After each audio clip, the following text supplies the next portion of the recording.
minha gente, tudo certo?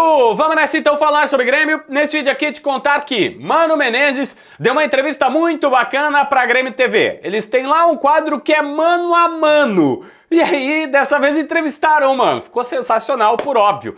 Direto lá de Alagoas, depois, ou antes da partida contra a equipe do CSA em Maceió, entrevistaram o Mano Menezes para falar sobre a sua volta ao Grêmio. Entre outras coisas, ele até voltou a contar que, olha, já teve possibilidade de voltar antes, mas ou estava empregado, ou tinha alguém aqui e tal, e nunca deu certo. Agora, 20 anos depois, está de volta. E é sobre essa volta que eu quero destacar aqui.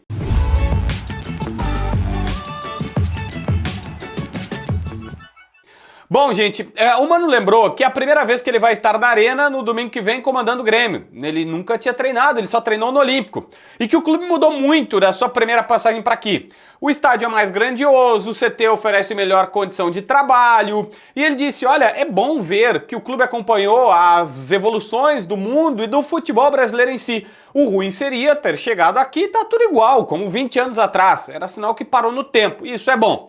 Só que o Mano também diagnosticou que o futebol, assim como a sociedade, está bem diferente atualmente. Ele disse, olha, existe uma pressão muito forte fora do gramado. Existe um imediatismo da população em geral para tudo, e isso reflete também no futebol. Um imediatismo para que as coisas deem certo, para que as coisas aconteçam de uma maneira muito mais rápida. E hoje existe uma multidão que sabe tudo, entende tudo, fala de tudo e também opina sobre futebol. Aí ele falou, as pessoas querem que do dia pra noite diga-se que tal jogador não joga mais, não tem como jogar, ou que tal jogador apareceu e ele é a solução para todos os problemas. E qualquer um desses dois extremos, é óbvio, é prejudicial. Não é por aí que ele faz.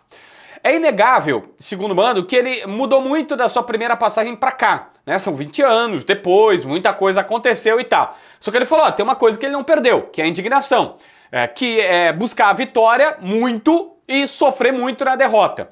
E por que vai perder? Ele disse, olha, sempre que eu perco, eu vou para casa, eu tento achar a solução para o jogo seguinte. Isso não mudou. Esta situação absolutamente não é diferente. E falou também, eu acho que é uma coisa que o torcedor precisa entender, porque principalmente o técnico anterior aqui pregava uma situação diferente, ele falou, a derrota não pode ser comum.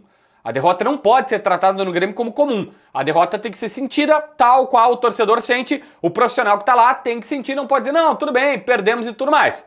Mas assim, o Mano prega que ele tenta fazer uma transição o mais suave possível, fazendo e dando segurança aos jogadores. Ele não faz uma mudança de supetão, ele vai fazendo aos poucos e dando segurança. Diz, ó, vamos jogar pelo resultado, ganhando o resultado a gente implementa isso hoje, depois amanhã, e aos poucos vai se implementando esta situação. E ele elogiou que é possível ver nos 2, 3 últimos jogos, e por que eu falo 2 ou 3? Às vezes o Mano fala nos 2 últimos jogos, que seriam os que ele comandou, ou 3, que ele também fala do Grenal. Tem gente até que acha que o Mano participou das escolhas do Grenal com o James Freitas e tudo mais. Mas ele falou, os jogadores já se entregaram mais em campo e já estão se ajudando mais. E esse é o caminho para sair da crise, para sair da dificuldade, para sair do momento difícil. Ele disse, ó, quando os jogadores estão aqui num comportamento melhor de um ajudando o outro, isso faz toda a diferença para lá no final conseguir sair desta situação complexa e tudo mais. E ele acha que os próximos jogos é que vão dar o rumo do Grêmio para saber o que o clube quer na temporada. Quer ir para cá, quer ir para lá, quer ir para ali, quer ir para aqui, enfim, isso fará toda a diferença. O Mano disse que recebeu com muita alegria o Filipão como coordenador, porque ele diz que os clubes, primeiro, precisam desta figura do coordenador técnico, eles precisam ter esta situação. E quando é uma pessoa, tipo uma referência, com o Filipão, que além de tudo é uma referência para o clube, faz toda a diferença na avaliação.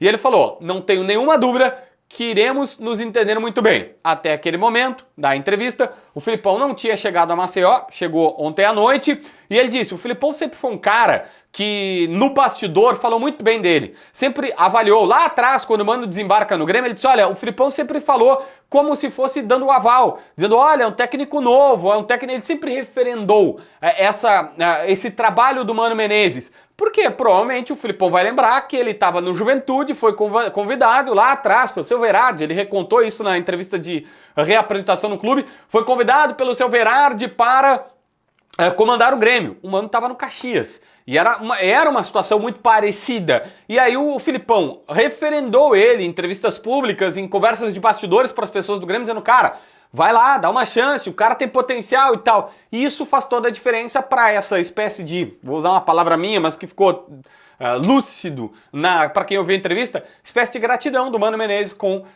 o Luiz Felipe Scolari. E isso faz toda a diferença agora para os dois trabalharem juntos e, enfim, eu não sei, eu nunca vi ninguém da imprensa falando que Filipão e Mano não se gostavam. Confesso que eu não lembro, tá? Sempre teve do Filipão com o Tite, depois eles até se deram um abraço, um treinando o Palmeiras, outro treinando o Corinthians mais recentemente, mas, enfim, é o que se tem, tá bom? Se inscreve no canal, assina a notificação, deixa teu like, comenta aqui embaixo para ver mais vídeos.